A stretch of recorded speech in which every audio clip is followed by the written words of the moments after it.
The normal low is 57. The record high for tomorrow is 100, which occurred in 2019, and the record low is 34, which occurred in 1974. Sunset tonight is at 6:29 p.m. Sunrise tomorrow is at 6:43 a.m. The metropolitan area weather conditions at 5 p.m. At Huntsville International Airport, skies were sunny. The temperature was 81 degrees.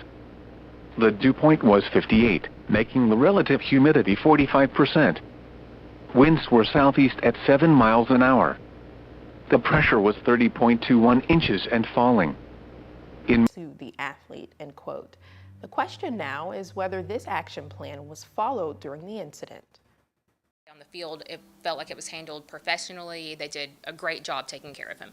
And then we got onto the ambulance, and I naturally assumed that we were immediately going to leave. I want there to be a change in the policy, if there is a policy, which if there is, like I said, I'm not aware of that, where the patient can get immediate care and they can go to the hospital right away and not have to just lay there waiting on another ambulance. The ambulance being there was like a false sense of security, in my opinion. I should have just put him into my vehicle and taken him to the hospital. We could have been there much faster. White Cotton praised Buckhorn staff for their support, but she says athletic authorities need to review procedures to make sure no other student athlete faces similar delays. In a new twist, the popular music festival Rock the South is making a move closer to Huntsville. The change spurred by the festival's growth and a need for more space that can handle all types of weather. Rock the South started 15 years ago as a relief fundraiser for a tornado that swept through Coleman County. But since then, it's turned into an annual concert series attended by thousands with lineups including Kid Rock, Hank Williams Jr., and Nickelback. Fox 54's Caleb Aguayo shows us the change. And looks like we're having a little bit of technical difficulties. But Rock the South, again, started 15 years ago as a relief fundraiser, and we're expected to see next year it move to Decatur. We're now going to turn things over to our Fox 54 Weather Impact Chief Meteorologist, Jordan Dressman. Jordan, today has been beautiful all week, really. What can we expect for Thursday night football tonight?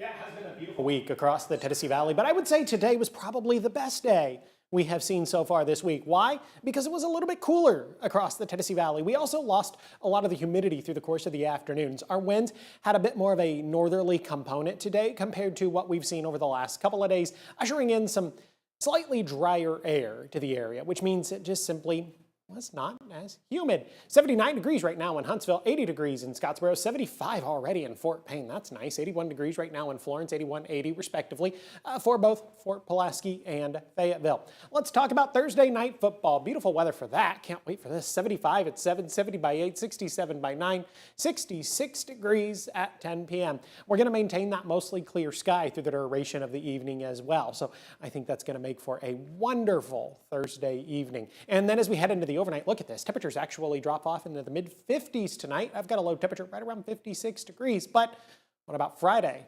What about Friday night football? It's also the first weekend of October and the beginning of many folks' fall break. To say the least, this weekend is an important one. We'll talk about it in great detail here in just a bit. Thank you, Jordan. We've learned the family of a teen injured in Priceville, a chase that left another teen dead, is suing the suspect. Braxton Wales, we've learned, was injured in a crash that also killed 17-year-old Tristan Hollis. Wales' family is suing Archie Hale. He is the suspected driver of that car involving those teens. Hale has been charged with murder, and the officer involved in the chase was fired by the Priceville Police Department, we've learned earlier this week. An 84-year-old man has been indicted on attempted murder charges after allegedly trying to kill his son back in July.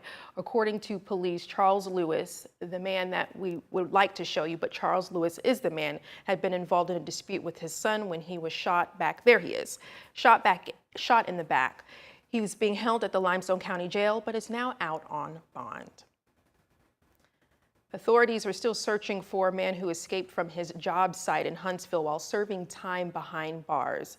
Philip Deason was last seen around 6 p.m. Tuesday evening. Here's a picture of Mr. Deason. He's described as 5 foot 9 inches tall, white male with red auburn hair and blue eyes. When he escaped, according to authorities, he was wearing blue jeans, a ball cap, and a blue and white shirt. Deason has been incarcerated since 1999 for theft of property. Authorities urge anyone who may have information on Deason's whereabouts to contact local law enforcement or contact a DOC at 1-800-831-8825. The Army's Criminal Investigation Division is asking for the public's help in solving the 2013 killing of an officer stationed at Redstone Arsenal. Officials have increased the reward to $25,000 for credible information that leads to the arrest and conviction of whoever killed U.S. Army Lieutenant Colonel Alonzo McGee. Back on January 4th of 2013, McGee was shot 17 times outside his home in Owens Cross Roads. Neighbors found the 44-year-old active duty service member, but he died at the scene. Anyone with information is asked to call 256-53-CRIME or Army CID's Redstone Resident Unit at 706-577-6883. Florence man facing assault charges after police say an argument with his brother led to a shooting. Javante Zachary, pictured here, was taken into custody this morning and charged with first-degree assault. Police say multiple 911 calls around 11:50 last night reported gunshots near Mars Hill Road. Shortly after midnight, a man arrived at North Alabama Medical Center with gunshot wounds and wouldn't tell authorities who shot him. Court documents say Zachary, a short time later, admitted to shooting his brother after a fight in the apartment parking lot, saying he, quote, blacked out during the incident. Zachary held at the Lauderdale County Detention Center on a $30,000 bond.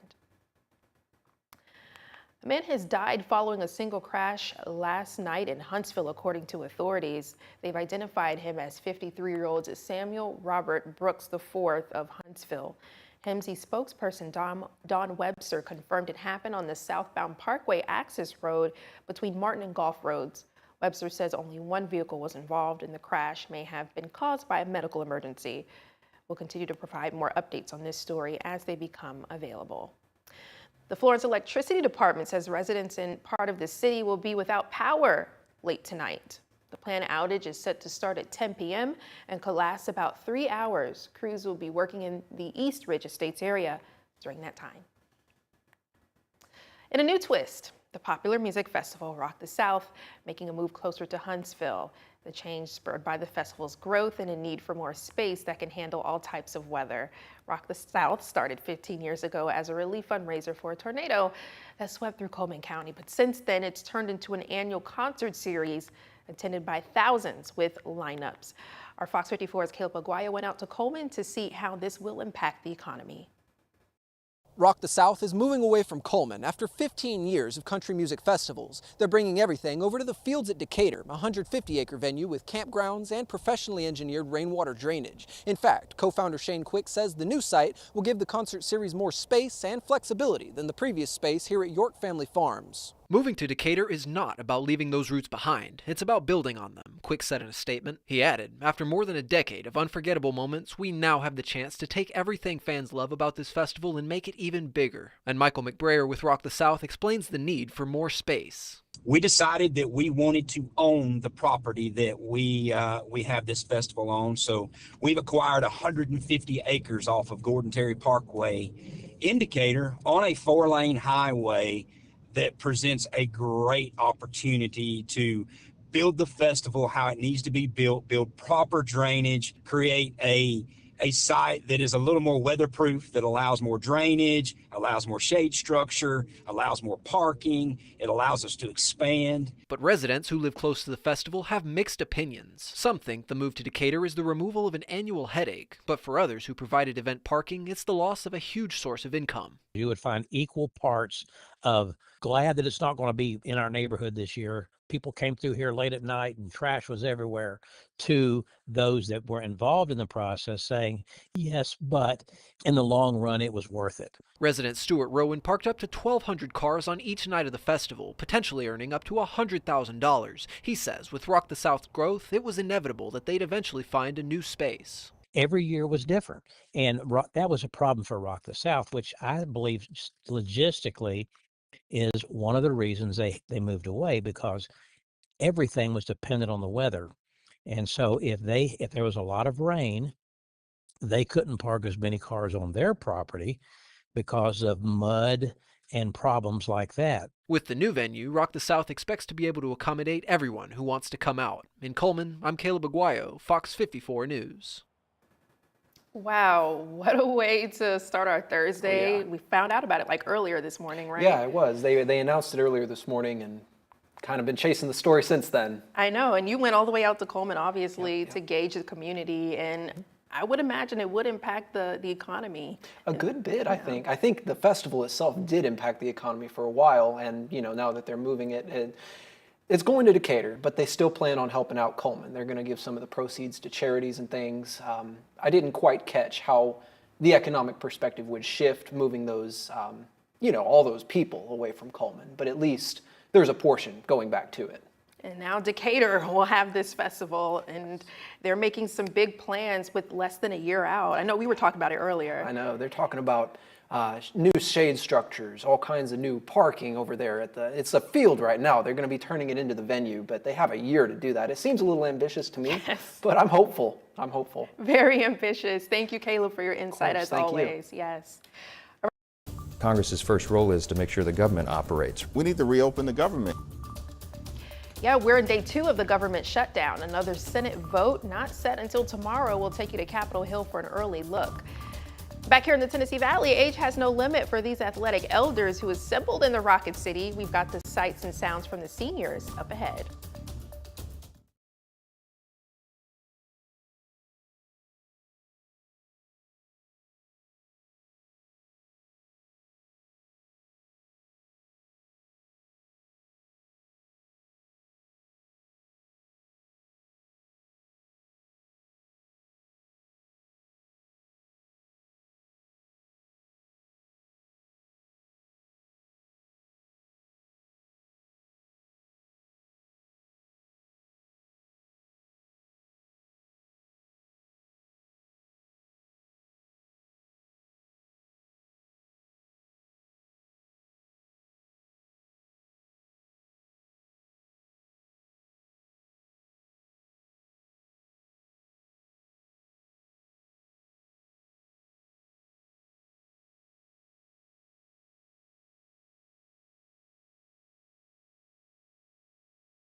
It's now day 2 of the government shutdown. Thousands of federal workers remain home, and some services for Americans are being scaled back.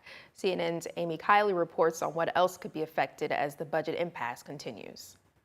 Congress's first role is to make sure the government operates. We need to reopen the government. Leaders of both parties say the government shutdown is bad for the country, but they don't agree on how to fix it.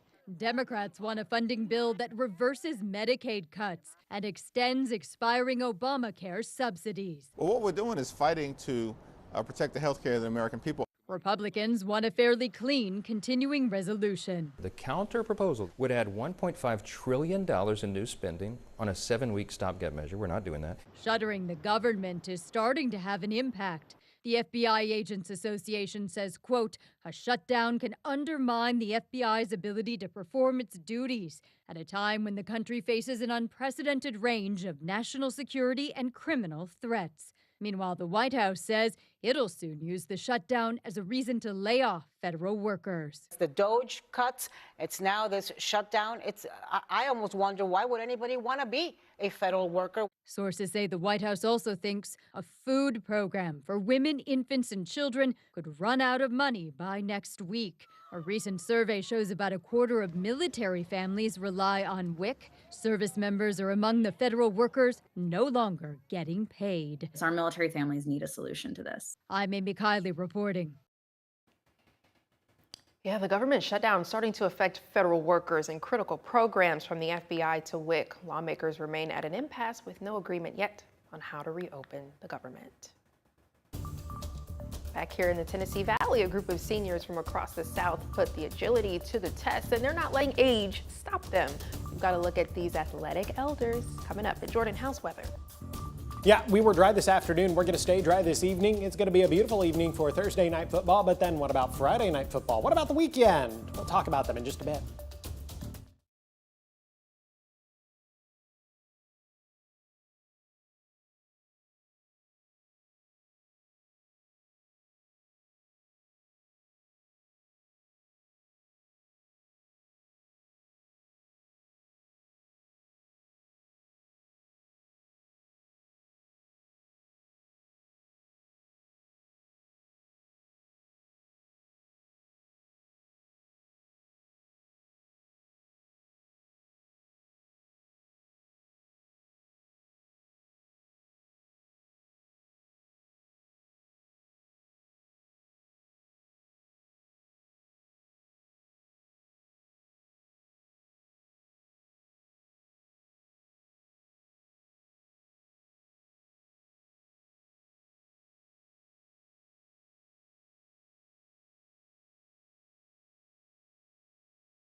Some big names in the dance music industry will be making their way to the Rocket City over the next 2 days. The Breakaway Tour is making its second to last stop on tour in Huntsville starting tomorrow.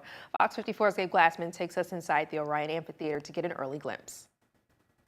Well, you can see some of the final preparations happening here at the Orion Amphitheater. It's for the Breakaway Music Festival, and their next stop on tour is here in Huntsville at the Orion Amphitheater. This is stop 11 of 12 for Breakaway. They tour across the country in multiple cities, but this is the first time the traveling tour will be making a stop in the Rocket City. When we announce a new city, there's always nerves, right? Like, is it going to work? Is the market going to be receptive to Breakaway? We saw a great response from the market right out of the gate. We're excited to see our brand continue to grow in the marketplace, and so yeah, there's a lot of excitement from myself and the team. The team here on Thursday is working to welcome thousands of people across the next 2 days. We'll see over 4,000 folks a day, which is amazing for a first-year festival in this market at a beautiful venue like the Orion, across 2 stages, our main stage and our second stage, as well as our silent disco. Our whole model is based on going to places and bringing Breakaway to places that don't otherwise have music festivals like ours. We don't go to New York, LA, Miami, Chicago. We come to cities just like Huntsville, Alabama, who deserve best-in-class talent like folks can expect to see here over the next 2 days. If you're attending Breakaway Music Festival, gates will open each day, Friday and Saturday at 4 p.m. In Huntsville, Gabe Glassman, Fox 54 News. Some of the featured artists on the lineup are the Chainsmokers, Cascade, and DJ Diesel, also known as basketball legend Shaquille O'Neal. We have more information for you about the festival on fox54.com. Now, the Tennessee Valley's certified most accurate forecast from the Fox 54 Weather Impact Team.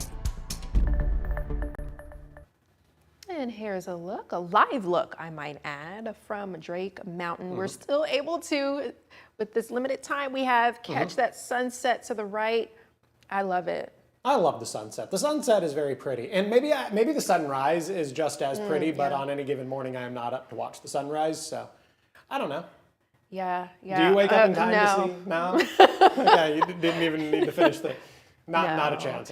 One day though, one day. I remember you told me that, was it Montesano Mountain that you were there for Easter sunrise service? Yes, Yeah. so I have in fact seen the sunrise of my own volition. In the meantime, we'll continue to enjoy the sunset. And it is a beautiful one this evening, and we've got some fantastic temperatures to go with it. 79 degrees right now in Huntsville, 80 degrees both Athens and Decatur. Look at that, Fort Payne. Good evening.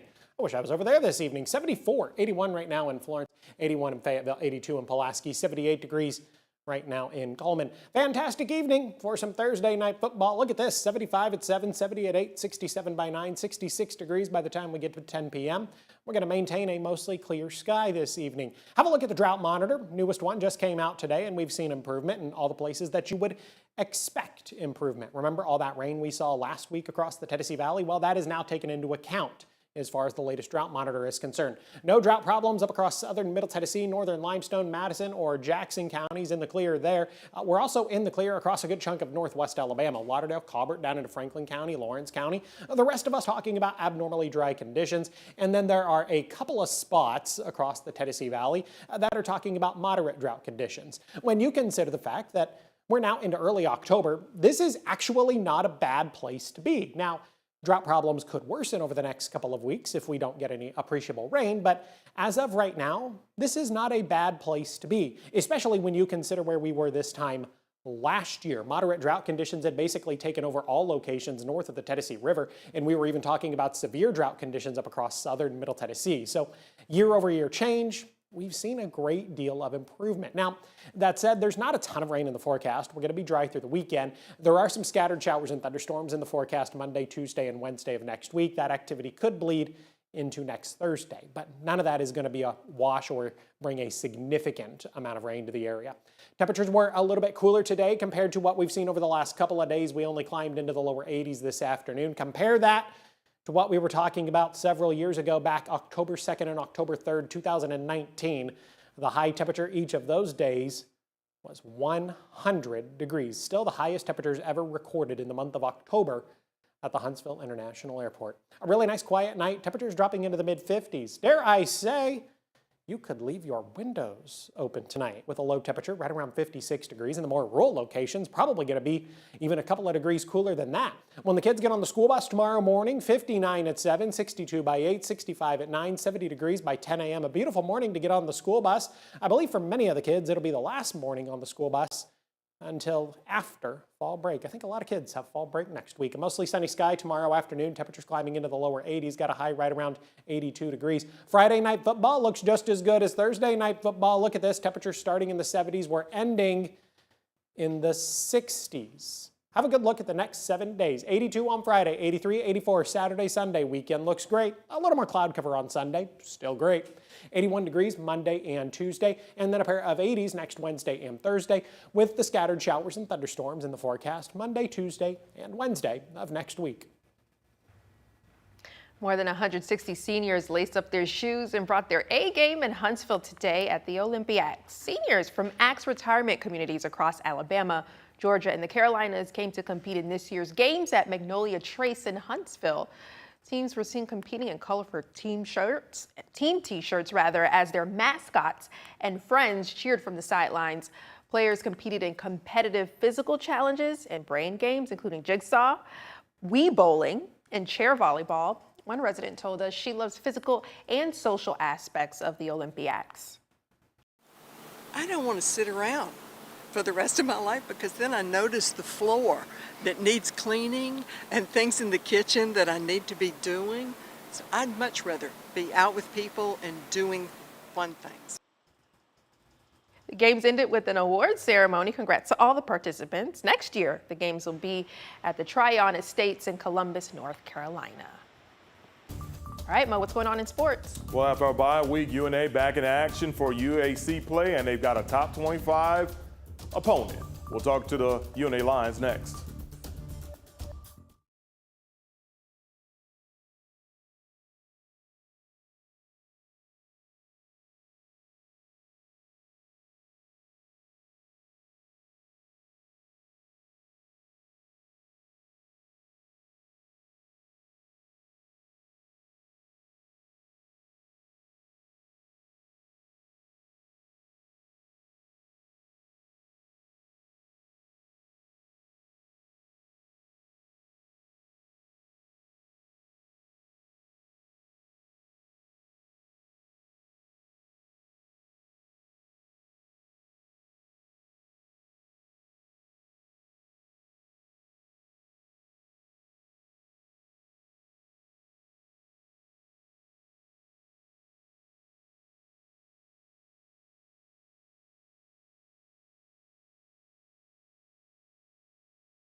Fox 54 Sports is sponsored by Alpha Insurance.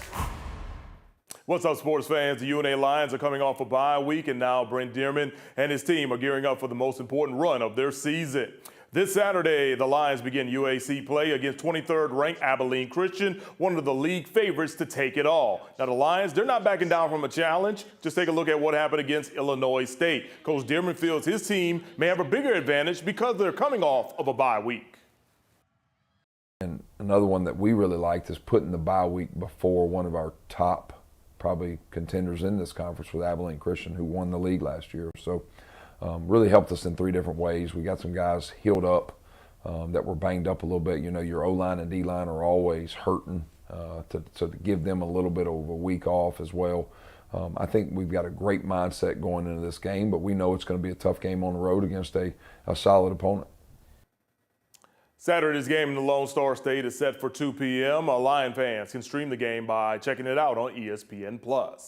Hey, Mac Jones is back in the starting lineup for the 49ers this week. Tonight, he will get the start in place of Brock Purdy, who continues to battle a toe injury. So far, Jones is 2-0 on the season as a starting QB. He led his team to wins over New Orleans and Arizona. And tonight's game for the 49ers, which will feature Mac Jones, begins at 7:15 as they take on the Rams. You can stream it live on Amazon Prime. Kanisha? Thank you, Mo. Coming up tonight at 9, a Madison County mother says her son's injury at a Buckhorn football game turned worse after a long delay getting to the hospital. We'll tell you what blocked the ambulance from leaving later tonight.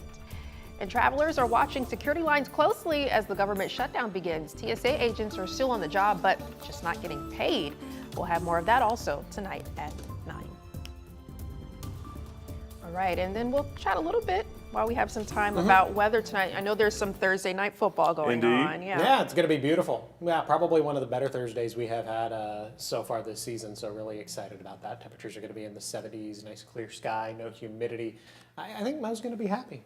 I was going to say cooler.